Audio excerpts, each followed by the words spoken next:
Hey guys, how's it going? Hope you're doing well. My name is Crown, and today I'm going to read you some very interesting stories that I hope that you're gonna love. And now, without further ado, let's go!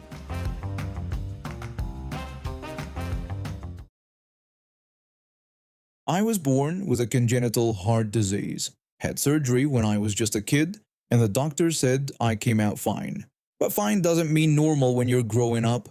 While other kids were running around playing tag and kicking footballs, I was the one sitting on the sidelines trying not to pass out from exhaustion after 5 minutes of activity. I was small, skinny, and clumsy. Never really got the chance to develop those outdoor skills most kids take for granted. You can imagine how that went over in school. Got teased constantly. The usual stuff about being weak, being a nerd, being useless at anything requiring physical effort. I made peace with it eventually, learned to brush it off. But it still sucked. High school didn't make things better. Our physical education teacher was the stereotypical sports guy. You know the type. Former athlete who peaked in his 20s and never quite let go of that glory. He loved the jocks, encouraged them to mock the rest of us, and seemed to genuinely enjoy watching the less athletic kids struggle. I still remember the day he made my overweight friend attempt this gymnastics jump from a trampoline over a stool. Anyone with eyes could see my friend wasn't going to make it. He fell hard, cracked his head open on the gymnasium floor. There was blood everywhere. The teacher just shrugged it off like it was no big deal. Every single week it was the same routine. Basketball or football, soccer, volleyball, all those explosive reactive sports that my heart condition made nearly impossible for me to handle safely. I'd have to sit down every few minutes to catch my breath, and every single time he'd make some comment about me being the weakest link, the whole class would hear it. Some of them would laugh. Here's the thing though, I actually like sports. A lot. I just couldn't do the kind he valued. My parents and doctors had always told me to take it easy, avoid anything that would spike my heart rate too suddenly. But over the years I'd noticed something interesting, and I was perfectly fine with endurance activities. Long, steady efforts where I could pace myself. As long as I didn't go into the red zone, I could keep going for hours. That's how I discovered road cycling. Saw the Tour de France on television one summer and fell completely in love. These guys weren't sprinting constantly. They were grinding out these massive mountain climbs at a steady pace, suffering for hours on end. That was something I could do. I was super skinny, couldn't sprint to save my life, but put me on a long mountain climb, and I could pace myself up it all day long.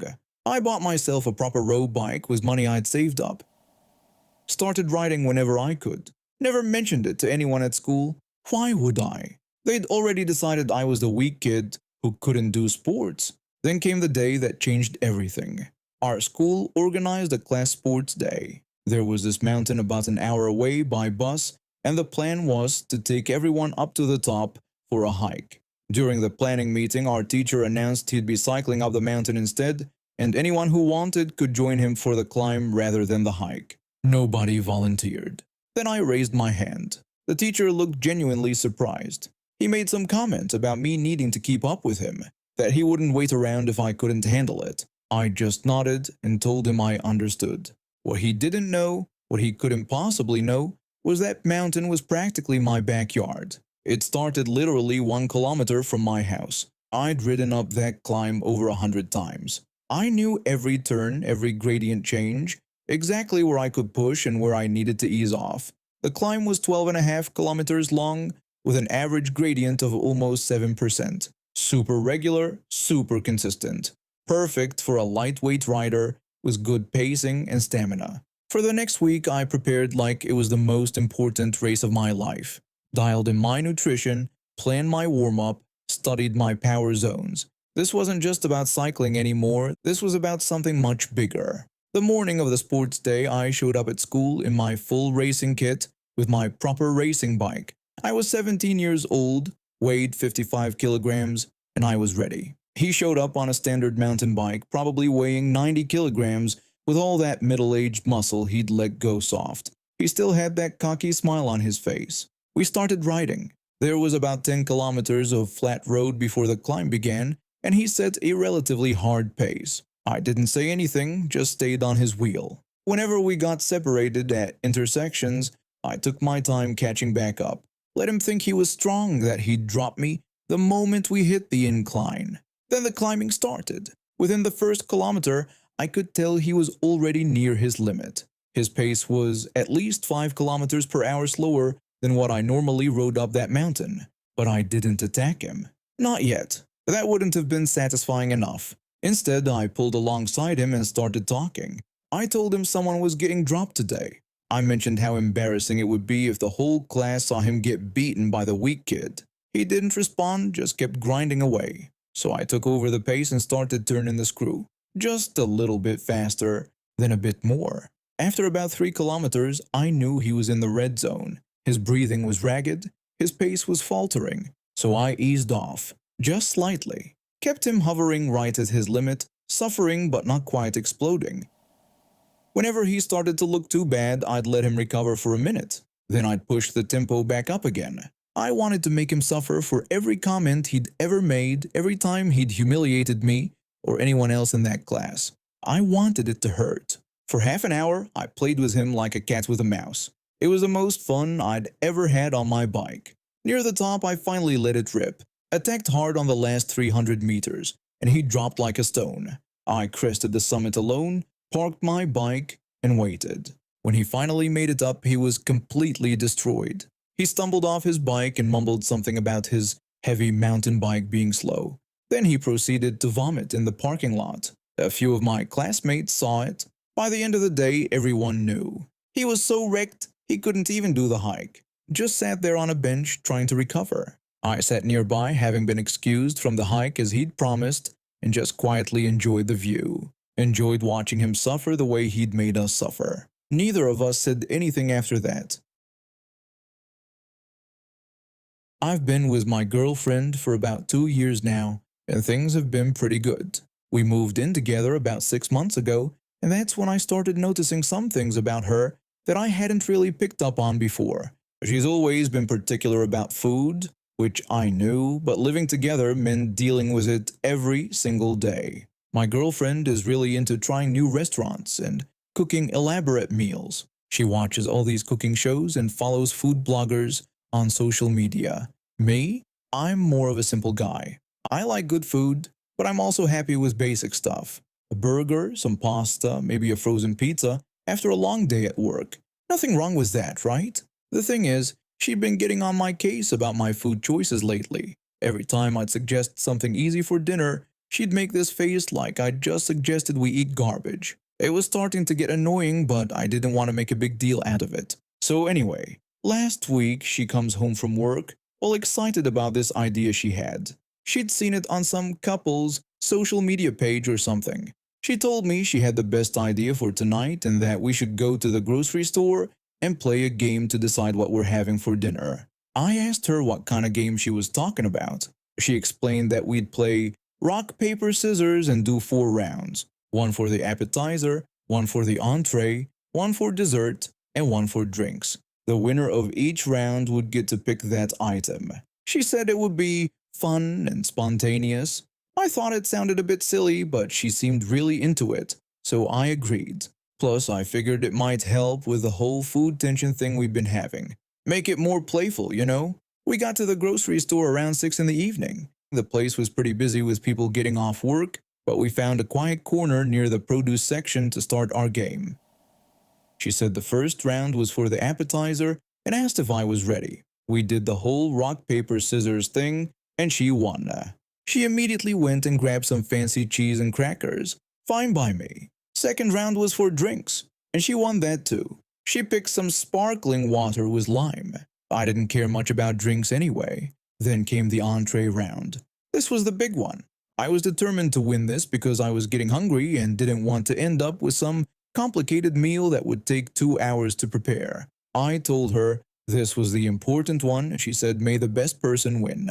I won. I pumped my fist a little because honestly, I was relieved. We walked around the frozen section, and I was looking at all the options. There were some decent choices, but then I saw these frozen pizzas on sale. They were the good kind too, not the cheap cardboard ones. I picked up a pepperoni pizza and told her this was perfect. Her face completely changed. The smile just vanished. She asked if I was serious about frozen pizza. I said yeah, it was easy and good, plus it was on sale. She told me she wasn't eating that because she didn't like frozen pizza. I stood there for a second, not really sure what to do. I mean, we'd agreed to play this game, those were the rules. But she looked genuinely upset. I told her okay, I'd pick something else then. But she said no, she said I won the round and she couldn't tell me what to pick because that would defeat the whole purpose of the game. I asked her about the fact that she just said she wouldn't eat it. She said she knew what she said and told me to just pick what I wanted. So I kept the pizza in the cart. I figured maybe she was just being dramatic and would come around once it was cooked. We did the last round for dessert, and I won that too. I picked ice cream, which she didn't object to. The car ride home was quiet. Really quiet. She just stared out the window the whole time, not saying anything. I tried to make some small talk about work, but she gave me one-word answers. When we got home, I started preheating the oven. She went straight to the bedroom and closed the door. I could hear her on the phone with someone, probably her best friend, but I couldn't make out what she was saying. About 15 minutes later, she came back out and sat on the couch, scrolling through her phone. I told her I was putting the pizza in the oven for 19 minutes. She said in this annoyed tone that she wasn't eating it, so I didn't have to tell her. Her tone was so cold and harsh, it actually stung a bit. I told her to come on and not be like this. She didn't respond, just kept looking at her phone. I ate the pizza alone while she made herself a salad in the kitchen, making sure to bang the cabinets and drawers loud enough for me to hear. The rest of the night was the same. Cold shoulder, short responses, the whole passive-aggressive routine. The next morning she was still barely talking to me. I'd had enough. I told her we needed to talk about last night. She asked what was there to talk about since I got what I wanted. I said that wasn't fair because we agreed to play the game, and I won fair and square. She said I knew she hated frozen pizza and that I could have picked literally anything else. I reminded her that she told me not to. She had said I won and she couldn't tell me what to pick. She said she was just being polite and that I should have just known. That's when it clicked. She wanted to play a game with rules, but only if the outcome was what she wanted. If I'd picked something she approved of, everything would have been fine. But because I chose something simple that she considered beneath her, suddenly I was the bad guy. I asked her to let me get this straight. She wanted to play this game, but she actually wanted to control what I picked, even when I won. She said that wasn't what she was saying at all. I told her that was exactly what she was saying. She wanted the appearance of spontaneity and fun, but only on her terms. She started getting defensive, but I wasn't backing down this time. We argued for a while, and eventually she admitted that she'd expected me to pick something more dinner-worthy when she put it. She said the whole point of the game was to make choosing dinner fun, not to eat garbage. I said frozen pizza wasn't garbage, and if she had rules about what was acceptable, she should have said so before we played. The argument ended with her storming off to her mom's place for the night.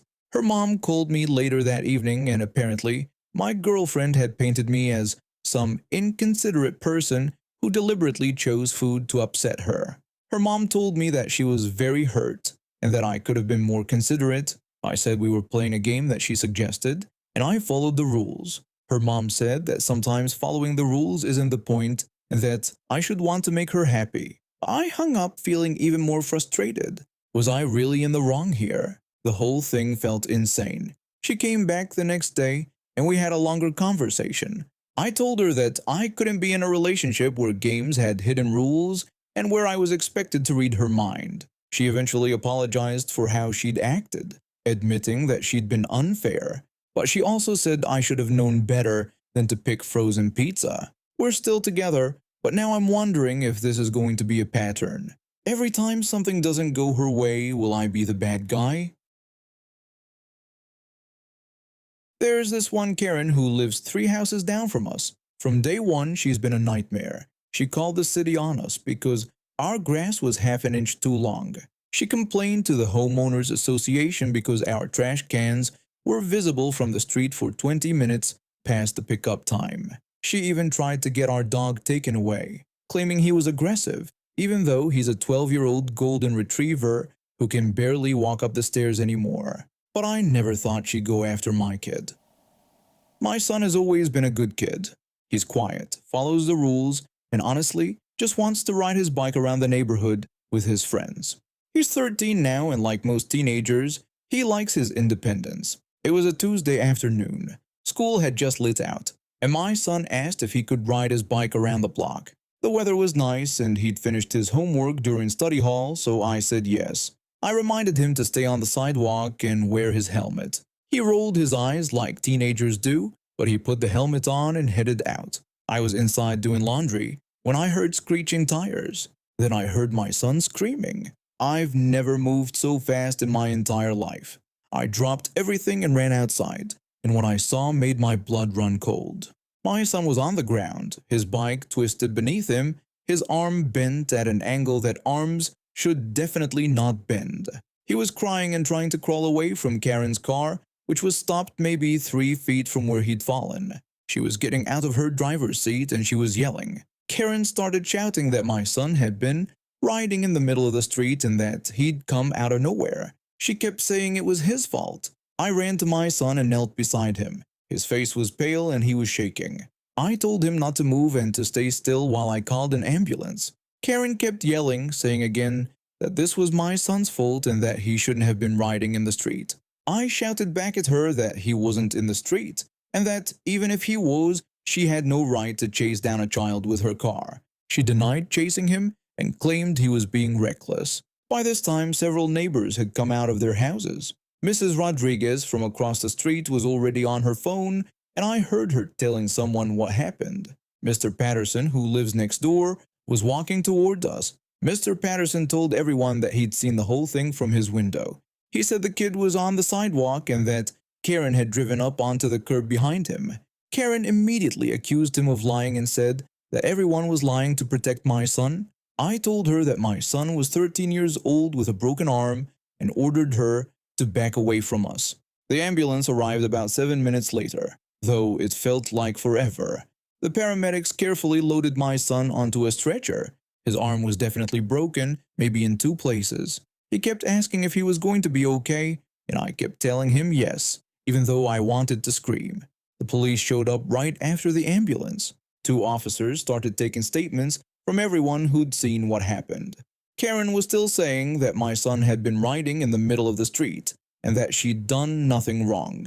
She kept saying that kids these days don't respect traffic laws, and that she was just trying to teach him a lesson. One of the officers told her that multiple witnesses were saying the child was on the sidewalk. Karen responded that they were all lying and protecting him because they knew his mother.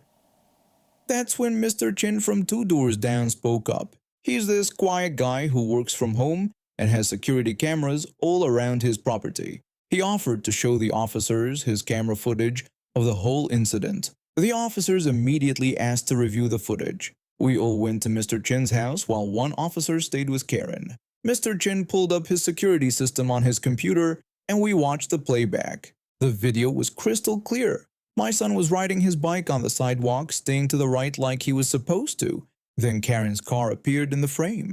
She pulled up alongside him, and you could see her saying something through her window. My son kept riding, ignoring her. Then she accelerated, pulled her car onto the sidewalk behind him, and chased him for almost half a block. My son looked back, saw the car coming, and tried to swerve away. That's when he lost control and went down hard, landing on his arm.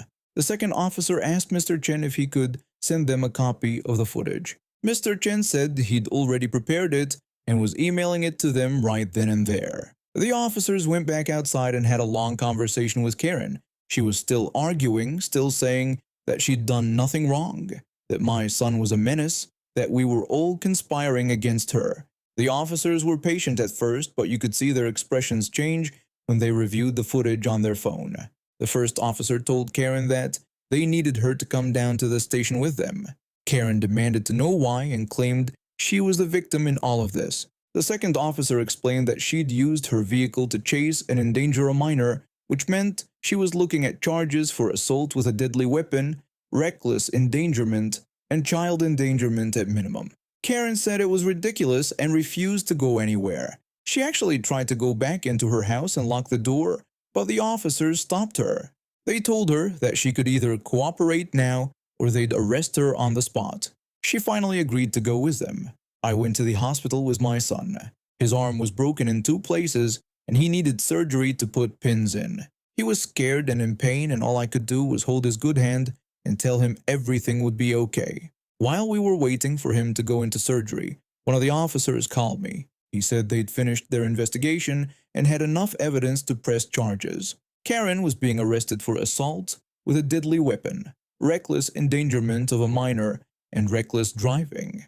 He said they'd already obtained a warrant and were on their way to pick her up. I thanked him over and over again. The officer told me that my son was lucky. He explained that if my son hadn't fallen when he did, if she'd actually hit him with a car at that speed, we'd be having a very different conversation.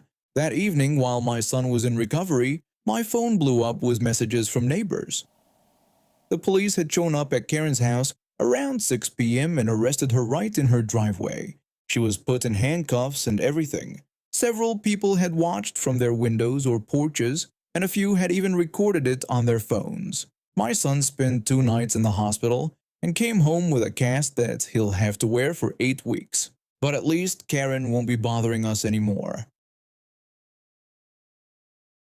I've lived in one of those older buildings where parking wasn't really planned out properly. We have maybe 20 spots for 35 units, so it's basically a free-for-all every evening. Most of us who work regular hours have learned to accept that if you come home after 6 p.m., you're probably circling the lot for a while or parking way out by the dumpsters. My job as a nurse at the county hospital means my shifts are all over the place. Sometimes I'm home by 3 p.m., sometimes not until midnight. It all depends on staffing and how crazy the emergency room gets. This week in particular, I've been pulling doubles because 2 of our nurses called out sick, so I was absolutely exhausted. It was around 11:30 p.m. on a Thursday night when I finally dragged myself home. I was so tired I could barely see straight. When I pulled into the complex, I couldn't believe my luck. There it was, a spot right in front of the main entrance, like the absolute best spot in the entire lot. Someone must have just left because that spot is never, ever open when I get home. I parked, grabbed my bag, and stumbled up to my second-floor apartment. I didn't even bother with dinner, just kicked off my shoes and collapsed into bed. The next morning I was jolted awake by someone pounding on my door. I mean really, pounding like the police were there or something. I grabbed my phone and saw it was barely 8 a.m. I'd only been asleep for maybe 7 hours, and I was scheduled for another shift that afternoon. I stumbled to the door and opened it to find my neighbor from down the hall. I'd seen her around but never really talked to her much. She was probably in her 50s, always dressed like she was about to go to some fancy lunch. She demanded that I move my car right now. I asked her what she was talking about and why I would need to do that. She explained that her friend was visiting and shouldn't have to park all the way in the back of the lot. I just stared at her for a second, trying to process what she was saying through my sleep-deprived brain. I told her I was sorry, but parking was first come, first served in our complex. I'd gotten home late and the spot had been open. She called me incredibly selfish and said her guest had driven all the way from across town. I reminded her that I'd just worked a 16-hour shift at the hospital and wasn't going to move my car. Then she asked if I was really telling her that I didn't care about an elderly woman having to walk from the back of the lot. I pointed out that the back of the lot was maybe 50 extra feet away and wasn't that far at all. She insisted her friend had a bad hip. I told her I was sorry about her friend's hip, but I still wasn't giving up my spot. I explained that I paid rent there just like she did, and parking was available to whoever got there first.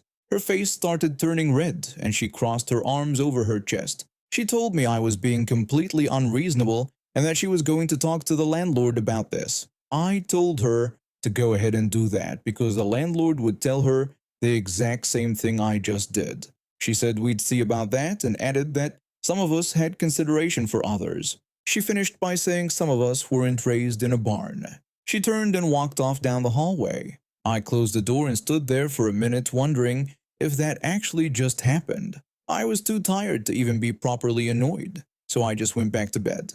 A few hours later, I was getting ready for my afternoon shift when my phone rang. It was our landlord. He mentioned he'd just gotten a complaint from one of my neighbors about a parking situation. I confirmed that she'd come to my door that morning demanding I move my car for her guest. He said that was what he'd figured, and he'd told her the same thing I probably did. He explained that parking was unassigned and first come, first served. Apparently, she'd tried to tell him I was harassing her. I asked how I could be harassing her when she was the one who woke me up banging on my door. He told me not to worry about it and said he'd dealt with her before. He explained that she thought the building should operate according to her personal rules and I should just ignore her. I thanked him and hung up thinking that was the end of it. But of course, it wasn't. Over the next week, every time I had a good parking spot, she'd leave notes on my windshield. They said things about how some people had no courtesy and how selfish people like me made the building unpleasant for everyone. I just threw them away. Then about 10 days after the initial incident, I came home around midnight again and found the same primo spot available. I parked and headed inside. The next morning, same thing, pounding on my door at 8 a.m. I opened it, and there she was again. She told me she'd asked nicely last time. I corrected her and said she'd actually demanded, and my answer was still no. She said fine, then she was calling a tow truck. She claimed that spot should be reserved for guests. I pointed out it wasn't a guest spot and that there were 2 actual guest spots by the office. I told her she couldn't just decide a spot was reserved. She said to watch her. She pulled out her phone like she was actually going to call someone. I'd had enough at that point. I told her to go ahead and call. I explained that when the tow company got there, I'd show them my lease and parking permit. Then I'd file a police report for harassment and make sure the landlord knew she was trying to have legal vehicles towed. I asked her to see how that would work out for her. She lowered her phone, her mouth opening and closing like a fish. I reminded her that I worked at the hospital saving lives while she was sleeping. I got home when I got home and parked where I could. I suggested that if she didn't like it, maybe she should move to a building with assigned parking. I closed the door before she could respond. A few days later, I saw a moving truck outside. Turns out the landlord had decided not to renew her lease. My uncle died on one morning in late September. I got the call at 6:15 a.m. while I was getting ready for work. We'd all been expecting it, but that didn't make it hurt any less. The funeral was scheduled for the following Saturday. My uncle had been sick for about 8 months before he passed. Cancer. The aggressive kind that doesn't give you much time to prepare, even when you know it's coming. During those months, I visited him every week without fail. Sometimes twice a week when he was feeling bad. I'd drive the 45 minutes to the hospice after work, sit with him for a few hours, and drive back home late at night. We'd sit in his hospital room or later at the hospice, and we'd just talk about everything, about nothing, about life and regrets and all the things he wished he'd done differently. He told me once that he was grateful for the time the sickness gave him. Not grateful for the pain or the weakness, but grateful that he knew it was coming and could say the things he needed to say. My cousin, his son, was there too. Not as often as he probably should have been, but he showed up. He had a demanding job that kept him traveling, and he had 2 young kids at home. He was struggling with seeing his father like that. I got it. It's hard watching someone you love waste away. But he was there when it mattered, and my uncle knew his son loved him.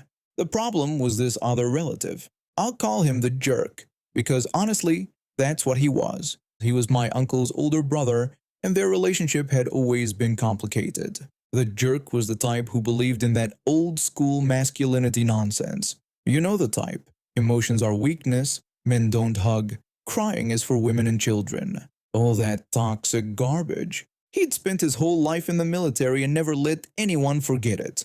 My uncle had told me stories about how the jerk used to mock him for being soft. Even when they were kids, the jerk would tease him for crying when he got hurt or for being afraid of the dark. My uncle was a gentleman. He cried at movies.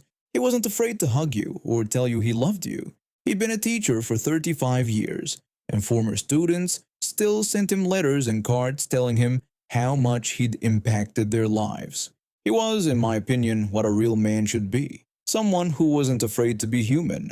The jerk, on the other hand, had spent his whole life trying to prove how tough he was. he'd barely visited my uncle during his illness, maybe 3 times total in 8 months. When he did visit, he'd spend the whole time making uncomfortable jokes or talking about himself and his accomplishments. Never once did I see him hold my uncle's hand or tell him he loved him. During one of my last visits, my uncle grabbed my hand. This was about 2 weeks before he died. He was weak by then, could barely keep his eyes open for more than a few minutes at a time. But during one of his clear moments, he squeezed my hand and told me something I'll never forget. He said he wished his brother had shown him just a little more love. Not even a lot, just a little. That's all he wanted. He said he'd spent his whole life trying to earn his brother's approval and never quite got it. He said it with such sadness in his eyes that it broke my heart. So fast forward to the funeral. It was held at 11 a.m. on Saturday at the church my uncle and aunt had attended for 20 years. The service was beautiful. The church was packed. Lots of people showed up because my uncle had touched so many lives with his kindness. Former students, colleagues, neighbors, friends from his bowling league. My cousin was sitting in the front row with his mother and his 2 kids. I was right behind them with my parents. The jerk was a few seats down from me on the same row, with his wife next to him. Everything was going fine until the pastor started talking about my uncle's legacy of love and compassion. He talked about how my uncle never met a stranger, how he'd give you the shirt off his back if you needed it. That's when my cousin started crying. Not just tears streaming down his face, but real, gut-wrenching sobs. His shoulders were shaking. He was mourning his father, and it was raw and painful and completely natural. That's when I heard it. The jerk, sitting just a few seats away, muttered something loud enough for several people to hear. He said that real men don't cry, throwing in a frustrated mention of Jesus like he couldn't believe what he was seeing. Some people near us shifted uncomfortably in their seats. I felt my blood boil instantly. Here we were at a funeral for one of the kindest men I'd ever known, and this idiot was shaming his own nephew for grieving his father. I didn't even think. My body moved before my brain caught up. I just stood up, turned around to face him directly, and the words came out before I could stop them.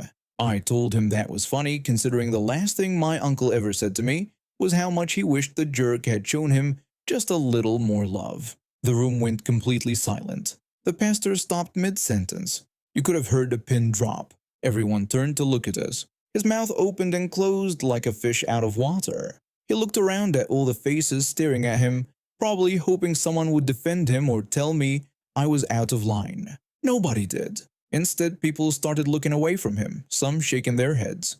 A few were nodding at me like they'd been thinking the same thing but hadn't had the courage to say it. The jerk's face went through several shades of red.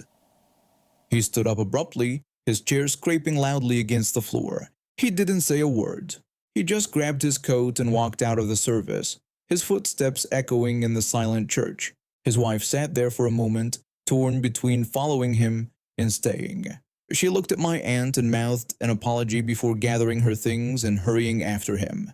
When he left, my cousin turned around and pulled me into the tightest hug I've ever experienced. He was still crying, but now he was also thanking me through his tears. He kept saying thank you over and over. His mother reached back and squeezed my hand, silently mouthing her thanks with tears in her own eyes. The pastor cleared his throat and apologized for the interruption.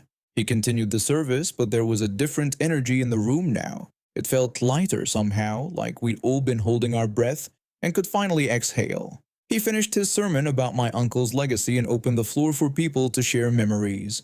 My cousin got up and talked about his father, and this time when he cried, nobody said a word against it. After the service, at least a dozen people came up to me. Some thanked me for saying what needed to be said. Others told me their own stories about the jerk's behavior over the years. Apparently, I wasn't the only one who'd had enough of his attitude. My cousin and I spent the rest of the day together, sharing memories of my uncle and laughing through our tears. At the reception, which was held at my aunt's house, we sat in the backyard and went through old photo albums. He told me that what I'd said meant everything to him, that he'd been so angry at the jerk's comment but had been too overwhelmed to respond. He also told me that in the last conversation he'd had with his father, my uncle had mentioned how glad he was that I'd been visiting so regularly. The jerk never came to the reception. We heard he was telling people I disrespected him and the funeral, but nobody was buying it. And now we have reached the end of today's stories. Thank you for watching, and see you next time.